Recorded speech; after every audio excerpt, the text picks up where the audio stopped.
Anyone who has whistled past a flock of resting crows or gulls after seeing the birds can testify to the film's visceral and emotional power.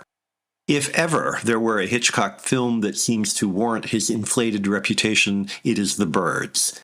The film repeatedly provides cinematically brilliant, gut-wrenching, almost abstract entertainment.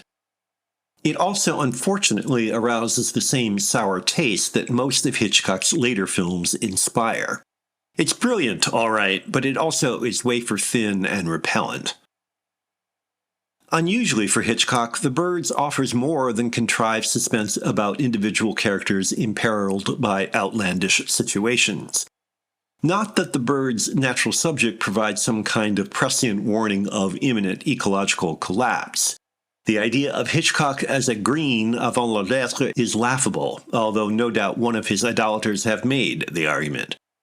Rather, the clearly human causes for the suspense and danger in most Hitchcock films are replaced in The Birds with a world out of control, in which something as benignly pleasant as birds suddenly devolves into unrestrained, chaotic fury. And, since the cause of the birds' malevolence is never determined, much less explained, there is no happy resolution of the type that so badly mars much of Hitchcock's work. The Birds' open ending, with the main characters driving off into a frightening uncertainty, may provide the single most haunting image in all of his films. If only the rest had a similar resonance, for while The Birds provides a larger subject, the director's familiar sadistic glee crowds out any serious thought about the ramifications in favor of nasty, momentary thrills. What does it say for an artist that he could make people feel more uncomfortable than anyone else?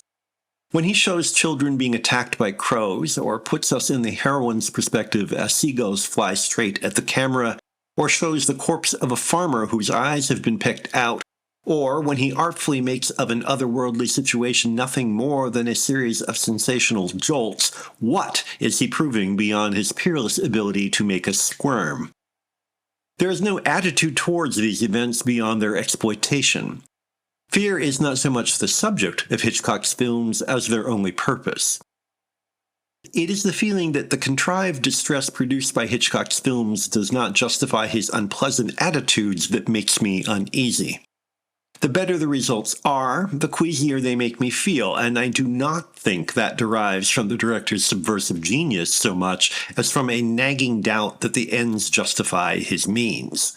For ultimately, The Birds is nothing but a series of vicious, scalpel-sharp, technically stunning but intellectually bankrupt directorial flourishes executed with an elan few could match, but also with a cavalier disregard for anything better than making our skin crawl.